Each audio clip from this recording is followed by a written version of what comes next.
तो चलिए आज बात करते हैं ज़ेन गुडीसो की एक कहानी की जिसका नाम है a house is not a home. और पता है इसमें सबसे मजेदार बात क्या है कि इसे लिखा तो एक महिला ने है, लेकिन पूरी कहानी सुनाई गई है एक टीनेज लड़के के पॉइंट ऑफ व्यू से। तो कहानी की शुरुआत ही होती है एक बहुत गहरे सवाल से, और वो सवाल है कि भाई एक मकान और घर में आखिर फर्क क्या होता है? क्या चीज एक मकान को घर बनाती है? असल में पूरी कहानी इसी एक सवाल के इर्द गिर्द घूमती है।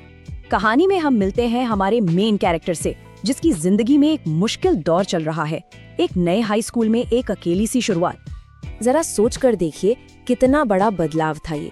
पुराने जूनियर हाई में तो वो हीरो थे, टॉपर थे, सब जानते थे उन्हें, कॉन्फिडेंस एकदम हाई था। और अब नए सीनियर हाई में बस एक अनजान सा फ्रेशमैन, कोई नहीं जानता, बिल्कुल अकेला। सारे पुराने दोस्त भी अलग अलग स्कूलों में चले गए थे, और ऊपर से ये नया स्कूल पुराने वाले से डबल साइज का था, मतलब गुम हो जाने वाली फीलिंग। फिर आता है एक सीन, रविवार की एक दोपहर का। सब कुछ एकदम नॉर्मल है, शांत। वो डाइनिंग टेबल पर अपना होमवर्क कर रहे हैं, पास की फायरप्लेस में आग जल रही है, और उनकी प्यारी सी लाल बिल्ली, जिसे उन्होंने तब बचाया था जब वो बहुत छोटी थी, पास में ही आराम से सो रही है। ये तूफान से पहले की शांति जैसा है। और बस यहीं से कहानी में एक भयानक मोड़ आता है। घर में आग लग जाती है, एक ऐसा हादसा जो सब कुछ बदल देता है। सब कुछ इतनी तेजी से हुआ कि सोचने का भी मौका नहीं मिला। पहले एक अजीब सी महक आई, फिर देखते देखते छत धुएं से भर गई। वो दोनों घबराकर किसी तरह घर से बाहर सामने के लॉन की तरफ भागे, और फिर उसी खौफ के बीच उनकी माँ वापस उस जलते हुए घर के अंदर दौड़ पड़ी। लेकिन वो अंदर क्यों भागी? क्योंकि अंदर उनके दिवंगत पति की तस्वीरें और खत रखे थे, उनकी एकमात्र बची हुई यादें। ये जानते हुए भी कि ये कितना खतरनाक है, वो उन यादों को बचाने के लिए अंदर चली गई। ये कोई मामूली आग नहीं थी, इसे पूरी तरह से बुझाने में पूरे 5 घंटे लग गए। और जब तक आग बुझी, उनका घर, उनका सब कुछ पूरी तरह से राख हो चुका था। और जब वो इस सब सदमे से थोड़ा बाहर आने की कोशिश कर ही रहे थे कि उन्हें एक और भयानक बात का एहसास होता है। वो कहते हैं, मुझे अचानक एहसास हुआ कि मेरी बिल्ली कहीं नजर नहीं आ रही है। घर चला गया, सारा सामान गया, और अब वो बिल्ली भी नहीं मिल रही थी जिससे उन्हें इतना लगाव था। आग लगने के बाद के दिन बस धुंध में कट रहे थे। हमारा हीरो स्कूल तो जा रहा था, लेकिन वो वहां था ही नहीं, बिल्कुल खोया खोया सा। जरा इस हालत की कल्पना कीजिए, अगले दिन स्कूल जाना है, लेकिन पहनने के लिए कपड़े तक नहीं है। वो उधार के कपड़ों में स्कूल जाता है, वो कपड़े जो उसने एक दिन पहले चर्च में पहने थे, और अपनी आंटी के टेनिस शूज।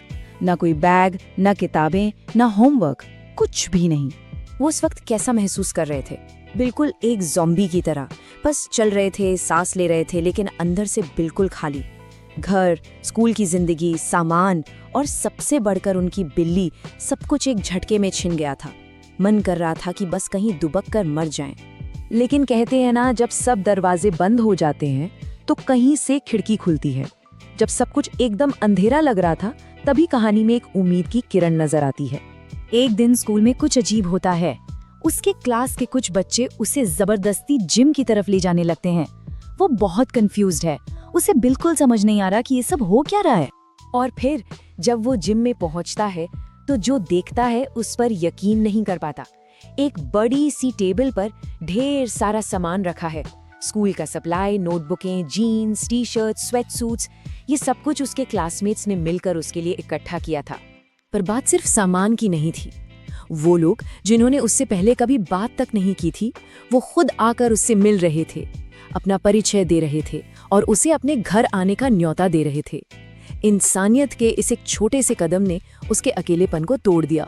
तो यहाँ से चीजें बदलनी शुरू होती है।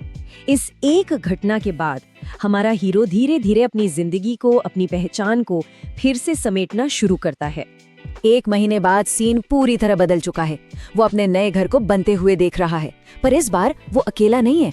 उसके साथ उसके वो नए दोस्त खड़े हैं जिन्होंने मुश्किल में उसका साथ दिया था। वो अब अपने नए बेडरूम के बारे में सोच रहा है, और उसे एहसास होता है कि शायद उस आग की वजह से ही उसे ये नई दोस्तियां मिली हैं। और तभी जब जिंदगी पटरी पर लौटती हुई लग रही थी, कहानी का सबसे बड़ा टर्निंग पॉइंट आता है। एक महिला आती है और उसकी गोद में एक जानी पहचानी सी बिल्ली है। वो उसकी बिल्ली थी। मेरी बिल्ली वापस आ गई थी। महीनों के दुख के बाद उसकी बिल्ली, जो उसके पुराने नॉर्मल जीवन की निशानी थी, वो वापस आ गई थी। उस महिला को वो घर से करीब 1 मील दूर मिली थी और उसके कॉलर पर लगे फोन नंबर से उसने उन्हें ढूंढ लिया। और यही कहानी का सबसे पावरफुल मोमेंट है। वो कहते हैं बिल्ली तो वापस आ ही गई थी, पर उसके साथ मैं भी वापस आ गया था। समझ रहे हैं?